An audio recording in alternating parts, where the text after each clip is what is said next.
বিশ্ব অর্থনীতি এখন যেন এক অদ্ভুত বৈপরীত্যে ভরা। একদিকে মন্দার ছায়া, মুদ্রাস্ফীতি আর যুদ্ধের অভিঘাতে সাধারণ মানুষের ক্রয় ক্ষমতা কমছে। অন্যদিকে পৃথিবীর ধনীরা আরও ধনী হয়ে উঠছেন। আর এই ধনীদের উত্থানের দৌড়ে সবচেয়ে এগিয়ে আছে চীন। চীনের স্টক মার্কেটে সম্প্রতি নতুন গতি এসেছে। একদিকে কৃত্রিম বুদ্ধিমত্তা অর্থাৎ এআই খাতের উত্থান, অন্যদিকে সরকারের বিশাল প্রণোদনা প্যাকেজ। এই দুই শক্তির সমন্বয়ে চীনের অর্থনীতি যেন আবার চাঙ্গা হয়ে উঠছে। এর প্রভাব পড়েছে ধনীদের সম্পদেও। ফোর্বস ম্যাগাজিনের সর্বশেষ তালিকা অনুযায়ী চীনের শীর্ষ 100 ধনীর মোট সম্পদ 1 নভেম্বর পর্যন্ত দাঁড়িয়েছে $1,35,000 কোটি। আগের বছর এই পরিমাণ ছিল $1,02,000 কোটি। অর্থাৎ মাত্র এক বছরে তাদের সম্পদ বেড়েছে 31% বেশি।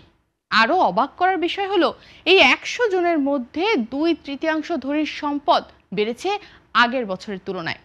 চীনের পানীয় কোম্পানি নোংফু স্প্রিং এর প্রতিষ্ঠাতা ঝং শ্যানশ্যান টানা 5ম বছরের মতো দেশটির ধনীদের তালিকার শীর্ষে রয়েছেন।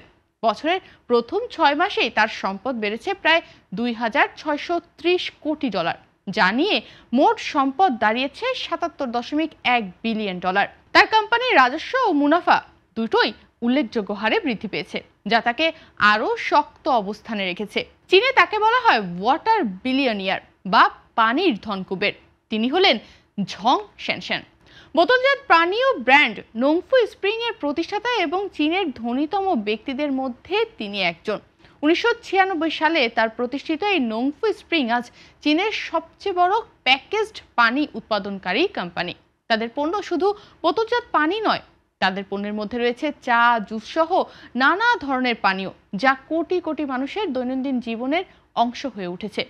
অন্যদের সঙ্গে অংশীদারিত্বে না গিয়ে নিজস্ব পথে চলার জন্য তাকে চীনে ডাকা হয় লোন উলফ বা একাকী নেকড়ে হিসেবেও। নিজের পরিশ্রম, দূরদৃষ্টি ও ব্যবসায়িক স্বাধীনতার উপর ভর করে তিনি গড়েছেন এক বিশাল পানির সাম্রাজ্য, যা তাকে এনে দিয়েছে চীনের ওয়াটার কিং এর খেতাব। এদিকে দ্বিতীয় স্থানে উঠে এসেছেন বাইটড্যান্সের সহ প্রতিষ্ঠাতা ঝাং ইমিং, যিনি জনপ্রিয় শর্ট ভিডিও অ্যাপ টিকটকের পেছনের মানুষ। মার্কিন যুক্তরাষ্ট্রে টিকটকের নিষেধাজ্ঞা আপাতত ঠেকায় কোম্পানিটি স্বস্তির নিঃশ্বাস ফেলেছে। তারই প্রতিফলন দেখা যাচ্ছে ইমিংয়ের সম্পদ বৃদ্ধিতে, যা এখন $69.3 বিলিয়ন। ঝাং ইমিং 2012 সালে মাত্র কয়েকজন সহকর্মীকে নিয়ে প্রতিষ্ঠা করেন বাইটড্যান্স। তার লক্ষ্য ছিল এমন একটি প্ল্যাটফর্ম তৈরি করা যা মানুষের পছন্দ অনুযায়ী কন্টেন্ট সাজাবে কৃত্রিম বুদ্ধিমত্তার উপর নির্ভর করে। এই ধারণা থেকেই জন্ম নেয় টুডেস হেডলাইন্স নামের নিউজ অ্যাপ, যা অল্প সময়ে জনপ্রিয় হয়ে ওঠে। কিন্তু ঝাং ইমিং এর আসল বিপ্লব আসে 2016 সালে, যখন তিনি চালু করেন টিকটক। এই অ্যাপের শর্ট ভিডিও, মিউজিক এবং এডিটিং ফিচার তরুণদের ঝড়ের মতো আকৃষ্ট করে। কিছুদিনের মধ্যেই টিকটক শুধু চীনে নয়, সারা বিশ্বে এক সাংস্কৃতিক ফেনোমেনা হয়ে ওঠে।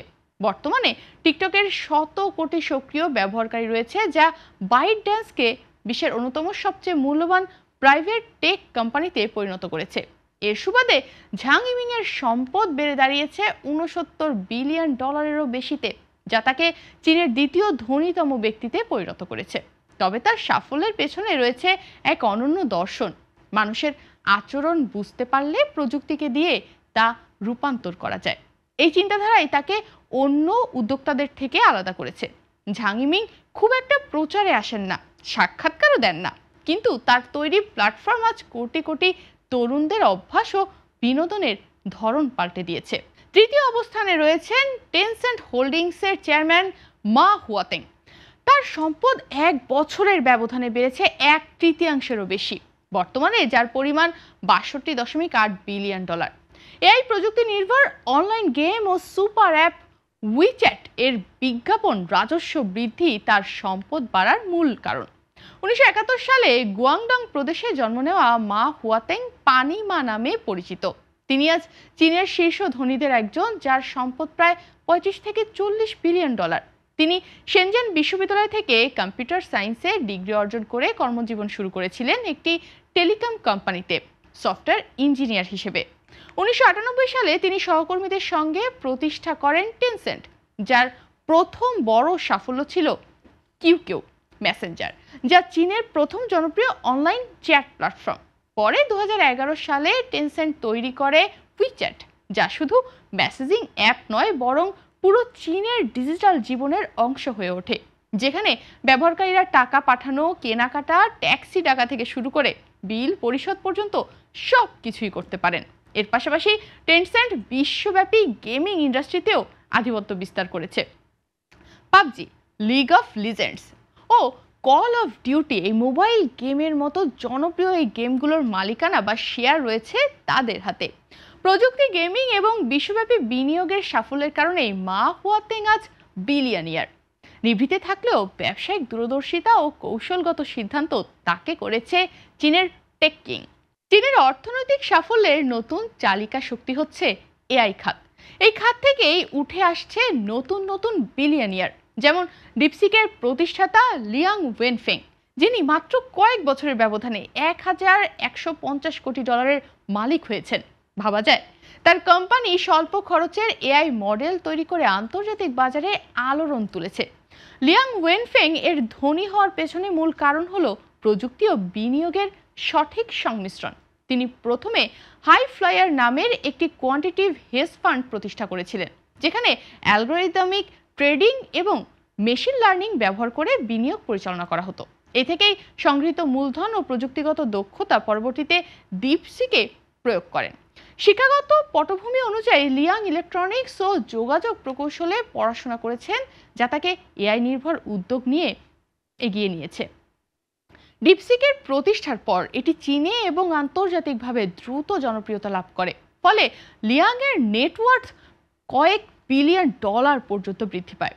আর কেমব্রিকান টেকনোলজিস এর চেয়ারম্যান চেন তিয়ানশির কোম্পানিকে বলা হয় চীনের এনভিডিয়া। তাদের শেয়ার মূল্য বেড়েছে 3 গুণ, আর নিট মুনাফাও $14 কোটি পৌঁছেছে। তার ব্যক্তিগত সম্পদ এখন $21 বিলিয়ন। চেন তিয়ানশি ধনী হয়েছেন মূলত উচ্চ প্রযুক্তির এআই উদ্ভাবন ও কোম্পানির বাজার সাফল্যের কারণে। 2020 সালে ক্যামব্রিয়ান টেকনোলজিস শেয়ার বাজারে তালিকাভুক্ত হয় এবং 2025 সালের আগস্টে কোম্পানি প্রথম নিট মুনাফা ঘোষণা করে। বছরের প্রথম 6 মাসে নিট মুনাফা দাঁড়ায় $14 কোটি। তার সম্পদের বৃদ্ধির প্রধান কারণগুলো হলো উন্নত এআই চিপ উদ্ভাবন, যা আন্তর্জাতিকভাবে চাহিদা সৃষ্টি করছে, আইপিও ও শেয়ার বাজারের সাফল্য, যা তার ব্যক্তিগত সম্পদ বাড়িয়েছে, এআই শিল্পের নেতৃত্ব, যা কোম্পানিকে দ্রুত গুরুত্বপূর্ণ অবস্থানে পৌঁছে দিয়েছে। সংক্ষেপে, চেন তিয়ানশি প্রযুক্তি উদ্ভাবন, বাজারে সফলতা ও এআই নেতৃত্বের মাধ্যমে দ্রুত ধনী হয়েছেন এবং আজ তিনি চীনের অন্যতম এআই বিলিয়নিয়ার। এদিকে চীনের তরুণ সমাজের মধ্যে জনপ্রিয় খেলনা ব্র্যান্ড পপ মার্ট ইন্টারন্যাশনালের প্রতিষ্ঠাতা ওয়াং নিং এর এবার নজর কেড়েছেন সম্পদ বৃদ্ধিতে। 1 বছরের ব্যবধানে তার সম্পদ বেড়েছে 4 গুণেরও বেশি। এখন তা $22.2 বিলিয়ন। এক পুতুলের বৈশ্বিক উন্মাদনা তাকে পরিণত করেছে নতুন প্রজন্মের প্রতীকী ধন কুবেরে। তার প্রতিষ্ঠিত কুইন বক্স পুতুলগুলি শুধু খেলনা নয়, বরং সংকলন ও তরুণদের মধ্যে একটি সাংস্কৃতিক ফেনোমেনা হিসেবে পরিচিত। সীমিত সংস্করণ এবং গোপন আকর্ষণের কারণে ক্রেতাদের মধ্যে ক্রমাগত এই পুতুল নিয়ে উন্মাদনা তৈরি হয়। ওয়াং নিং এর ধনী হওয়ার মূল কারণ হলো নতুন ধরনের ব্যবসায়িক কৌশল এবং ব্র্যান্ডিং, যা চীনের বাজারে বিপুল জনপ্রিয়তা অর্জন করেছে। পপমার্টের পণ্য শুধু দেশীয় নয়, আন্তর্জাতিক বাজারেও তরুণদের মধ্যে ক্রমবর্ধমান জনপ্রিয়তা লাভ করেছে। এই ব্যবসায়িক সাফল্যের কারণে ওয়াং নিং এর সম্পদ 1 বছরে প্রায় 4 গুণ বৃদ্ধি পেয়ে $22.2 বিলিয়ন পর্যন্ত পৌঁছেছে। পপমার্টের ক্রমবর্ধমান জনপ্রিয়তা এবং উদ্ভাবনী ব্যবসায়িক কৌশল তাকে চীনের খেলনা শিল্পের অন্যতম বিলিয়নিয়ার হিসেবে প্রতিষ্ঠিত করেছে। তবে উত্থানের গল্পের পাশাপাশি আছে পতনের কাহিনীও। মেইতুয়ান এর চেয়ারম্যান ওয়াং শিং এর সম্পদ কমেছে 42%, নেমে এসেছে $8.4 বিলিয়ন। খাদ্য সরবরাহ খাতে প্রতিযোগিতা ও মূল্যবৃদ্ধির তার এই পতনের মূল কারণ। আর একসময় চীনের শীর্ষ ধনী হিসেবে পরিচিত দালিয়ান ওয়ান্ডা গ্রুপের চেয়ারম্যান ওয়াং জিয়ানলিন সম্পদের তালিকা থেকে ছিটকে গেছেন। তার রিয়েল এস্টেট সাম্রাজ্য এখন মারাত্মক তারল্য সংকটে ভুগছে। তালিকার নাম তোলার মানদণ্ডও বেড়েছে। গত বছর যেখানে অন্তত $390 কোটি সম্পদ থাকলে কেউ তালিকায় স্থান পেতেন, এবার সেই সীমা বাড়িয়ে করা হয়েছে $460 কোটি। অর্থাৎ ধনী হতে হলে এখন আরও ধনী হতে হচ্ছে।